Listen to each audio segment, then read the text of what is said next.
बिस्मिल्लाहिर्रहमानिर्रहीम। नाजरीन, आप देख रहे हैं रास्ता न्यूज़ और मैं हूं आपका मेज़बान सियार शमसी। बजट आ चुका, बजट पेश हो चुका, उस पर बहस जारी है, बड़ी गर्मा गर्म बहस है। हुकूमत ने इसको बड़ा मतवाज़न बजट करार दिया है, बड़ा अच्छा बजट करार दिया है, जबकि अपोजिशन की तमाम जमातों ने यक ज़बान होकर इस बजट को मुस्तरद कर दिया है और सवाल उठाए हैं कि इस बजट में आवाम के लिए, आम आदमी के लिए कुछ भी नहीं है और सिर्फ अशराफिया को नवाजा गया है। नाजरीन, इस पे हम अपोजिशन और हुकूमत का नुक्ता नज़र अपना अपना, लेकिन इस पे असल राय जो है वो माहिरीन ही दे सकते हैं जिनकी मैशत पर गहरी नज़र है। और आज हमने राब्ता किया है बैनुल-अक़वामी शोहरत के हामिल डॉक्टर शाहिद हसन सदीकी। हमने उनका बहुत शुक्रिया कि उन्होंने हमें वक्त दिया है। डॉक्टर साहब, अस्सलाम वालेकुम। डॉक्टर साहब, बजट आपने सुन लिया है, क्या समझते हैं कि इस बजट में आवाम के लिए क्या है और मईशत को कहाँ तक इसको सहारा मिल सकेगा और आने वाले दिन जो हैं वो मुल्क की मईशत के हवाले से कैसे होंगे? बिस्मिल्लाहिर्रहमानिर्रहीम। वफाकी बजट और सूबाई बजट 1 जुलाई 2020 से पहले ही बेमानी और गैर मौसर हो चुके हैं, मईशत को सहारा देने में कतई मुआविन साबित नहीं होंगे। लेकिन हमें ये देखना होगा कि फरवरी 2020 तक हमारी मईशत की सूरत हाल क्या थी। यानी वो जो अगर कोई खराबी अभी जो आपने शुरू में कहा था कि जी हमारी मईशत की हालत अच्छी नहीं थी, वो बिल्कुल सही बात है। फरवरी 2020 तक जो खराबियाँ थी वो तो शायद हमें एक्सेप्ट करनी पड़ेंगी और उन खराबी को दूर करने के लिए इक़दाम उठाने पड़ेंगे। लेकिन अगर हम उन खराबियों को एक्सेप्ट नहीं कर रहे तो फिर सवाल पैदा होता है। तो वज़ारत खजाना के हैं, इसमें मेरा कोई दखल नहीं। अब ये रिजर्व की बात की प्राइम मिनिस्टर साहब ने भी, तो जिस दिन उन्होंने हलफ उठाया था बैंक के रिजर्व में 10.2 अरब डॉलर और मुल्क को उन्होंने फरमाया था कि दिवालिया है। आज 14 अरब डॉलर के बैरूनी कर्जे बढ़ने के बाद हमारे रिजर्व 10 अरब डॉलर से नीचे चले गए हैं। ये तो सोचने की बात है ना कि ये तो फिर रिजर्व तो और नीचे गए। बैरूनी सरमाई जो 2018 में आई थी वो थी 5 अरब डॉलर। इस 2 साल में जो आ रही है वो 1 अरब डॉलर सालाना आ रही है, जबकि पहले 5 अरब डॉलर थी। स्टॉक एक्सचेंज में आपने देखा कि कोई कोरोना से पहले भी कोई 23 रुपये का नुकसान। जी डॉक्टर साहब, दूसरा मैं पूछना चाहूँगा कि इस बजट में ज़ाहिर है कि एक मकरूज़ बजट है, IMF और वर्ल्ड बैंक के तकाज़े हैं। आप क्या समझते हैं कि किस तरह IMF और वर्ल्ड बैंक के शिकंजे से निजात हासिल हो सकती है और एक ऐसा हकीकी बजट जो आवाम के मफाद में हो वो कैसे बनाया जा सकता है? मुश्किलात यकीनन बढ़ेंगी, क्योंकि न सिर्फ ये कि कुछ माह बाद मिनी बजट आएगा, बल्कि बिजली, गैस और पेट्रोल के नर्ख भी मुतअद्दिद बार इस साल बढ़ाए जाने का खदशा है। देखिए, अब कोरोना आ गया तो हमने अवामी पैकेज दिया, डिस्काउंट रेट कम कर दिया, बड़ा अच्छा किया था कि सनत को फायदा हो, तजारत को फायदा हो और हुकूमत को फायदा हो। लेकिन इसका मतलब ये नहीं था कि जो 2 करोड़ 10 लाख खातेदार हैं, बैंकों में पैसा रखा है, 50 खातेदार हैं जिन्होंने कुछ 7,000 अरब रुपए से ज्यादा बैंकों में रखा है, उनकी फरवरी के में जो मुनाफा मिल रहा था 2030 में वो मिल रहा था 11.25%। अब इन्होंने स्टेट बैंक ने इसको कर दिया 5.5%। एक साल में 400 अरब रुपए का नुकसान उन लोगों को होगा जो बैंकों में जमा करा रहे हैं, हालांकि वो भी पुराना से।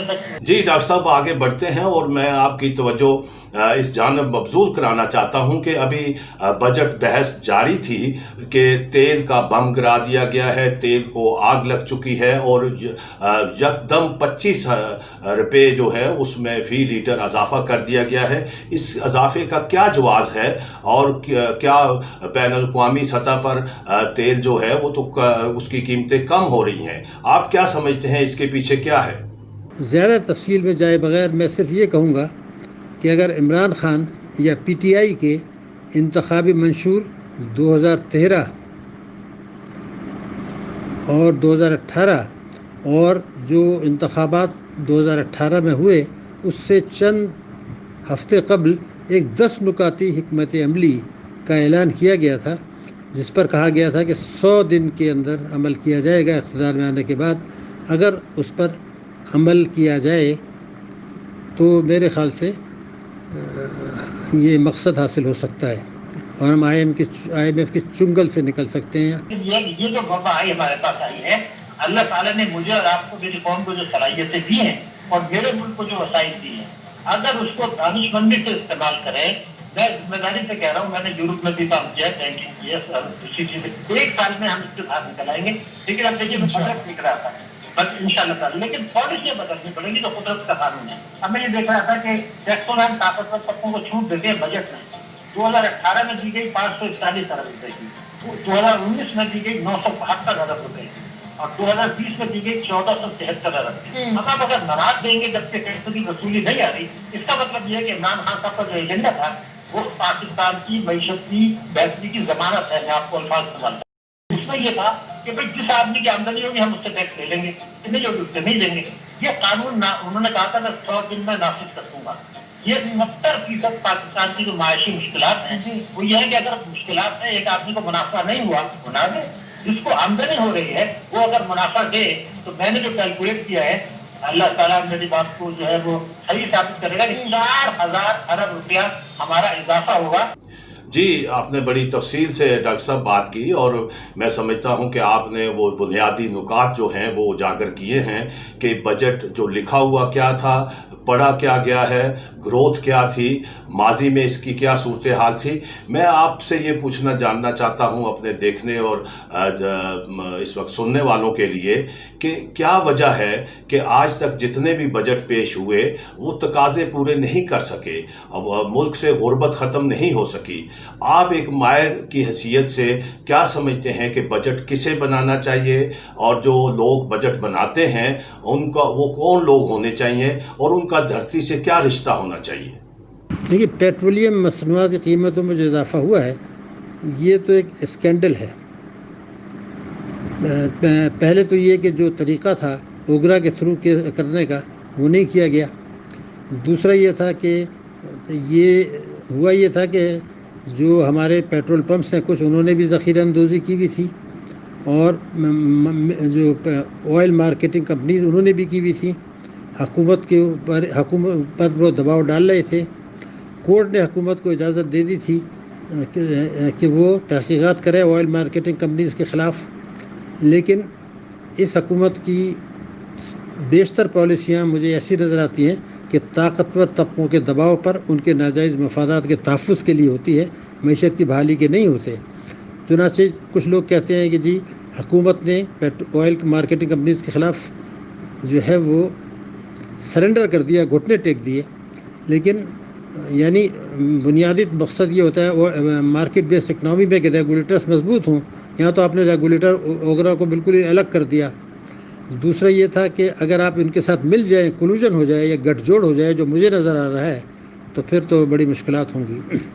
یہ تو ایک آگے چل کے نیب کا کیس بنے گا. پہلے مرحلے میں میں یہ سمجھتا ہوں کہ وہ نکات انتخابی منشور کے جو تینوں بڑی پارٹیوں کے منشور میں شامل ہیں، ان کی روشنی میں جو ہمارے وفاقی اور صوبائی بجٹ ہیں ان میں تبدیلیاں کی جائیں، ورنہ کوئی مقصد حاصل نہیں ہوگا. جہاں تک معاشی تنظیم کا تعلق ہے، میں سمجھتا ہوں اس میں ایک تو یہ ہونا چاہیے کہ جو ملک کے اندر رہتے ہوں مستقل، انہوں نے ماضی میں قرضے نہ معاف کرائے ہوں غلط طریقے سے، ٹیکس چوری نہ کی ہو، غلط کاریوں میں ملوث نہ ہوں، اور عالمی مالیاتی اداروں کی ملازمت میں نہ رہتے ہوں، ان سے پینشن نہ لیتے ہوں، اور ماضی میں ایسے دستاویزی ثبوت موجود نہ ہوں کہ انہوں نے پاکستان کے مفادات کو نظر انداز کر کے استعماری طاقتوں کے اور کچھ دوسرے عالمی مالیاتی اداروں کا تحفظ کیا، پاکستان کے مفادات کو داؤ پہ لگا کر جس کے دستاویزی ثبوت موجود ہیں. وہ نہ صرف یہ کہ معاشی ٹیم میں نہ ہوں بلکہ وہ حکومت میں بھی شامل نہ ہوں، جو اس وقت یقیناً شامل ہیں. بہت شکریہ. ناظرین، آپ نے डॉक्टर शाहिद हसन सदीकी की गुफ्तगू सुनी और उन्होंने बड़ी तफसील के साथ तमाम उन नुकात को उजागर किया है जो अहाता करते हैं पाकिस्तान की मईशत का और पाकिस्तान के बुनियादी तकाज़ों का। और हम कोशिश करते रहेंगे कि जो सच है और अवाम के मफाद में है उन माहिरीन को सामने लाया जाए जिनकी बात में वज़न भी हो, दलील भी हो और इसमें बात को एक समझने का मौका भी मिले। आपने ये प्रोग्राम देखा है, हमें आपकी आरा का इंतज़ार रहेगा ताकि रहनुमाई हो सके। आपका बहुत बहुत शुक्रिया।